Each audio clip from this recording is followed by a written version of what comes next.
यन्न भारत है तन्न भारत है, जब महाभारत में लिख दे फिर अब कहीं कुछ जानने की कोई जरूरत नहीं है। जी नहीं, घर में महाभारत मत रखो।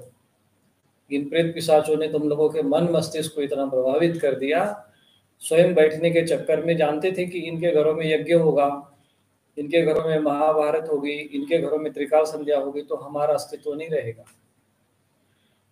तो इनके मस्तिष्क को प्रभावित करके इन्हीं चीजों को हटाओ, शंख बजाना तक समाप्त कर दे। जबकि आप सबको पता है शंख की महिमा कितनी अधिक होती है। जहाँ तक शंख बजाए की ध्वनि जाती है वहां तक भूत पिशाच ब्रह्म राक्षस नहीं रहते। लेकिन अब ब्रह्म राक्षसों को घरों में बैठना था, तो शंख कैसे बजने देते घरों में, महाभारत कैसे रहने देते।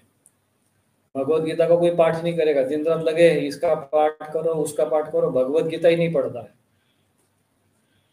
मूल सनातन धर्म के जो ग्रंथ है उनमें भगवत गीता है। भगवत गीता क्या है? भगवत गीता मूल धर्म ग्रंथ नहीं है। भगवत गीता मूल धर्म ग्रंथ नहीं है। भगवत गीता तो जो मूल धर्म ग्रंथ महाभारत है उसका तो एक भाग है, उसका एक अंश है। मूल धर्म ग्रंथ तो महाभारत हुआ। लेकिन हमारे मस्तिष्क में ऐसे ऐसे ये नैरेटिव पैदा किए गए, ऐसा घुन हमारे दिमाग, ऐसे दिमाग हमारे मस्तिष्क में डाल दिए गए कि घरों में महाभारत ही नहीं होना चाहिए। और महाभारत नहीं होगा तो क्या होगा? फिर ये होंगे कचरा पट्टी जो तुम्हारे घरों में बैठाना चाहिए। फिर ये कोई ग्रंथ उठा के लाया, कोई किसी कुछ लेके आया, किसी का कुछ लेके आ गया। हमको जड़ से ही समाप्त किया। इसको कहते हैं मूल धर्म शास्त्रों से विमुख करने का अर्थ ये है इनको जड़ से समाप्त कर डाल। और हमारे जड़ में क्या है? हमारे मूल में क्या है? मूल में हमारे धर्मशास्त्र है, जो ऋषि मुनियों के द्वारा लिखित है, रचित है।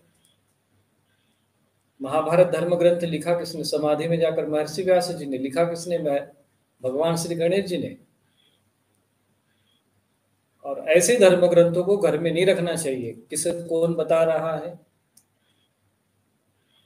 कोई संत तो नहीं बता रहा है, कोई महापुरुष तो बता नहीं रहा है, कोई दिव्य आत्मा तो बताएगी नहीं, कोई महात्मा तो बताएगा नहीं ये बात। फिर कौन बता रहा है ये बातें? कौन कह रहा है?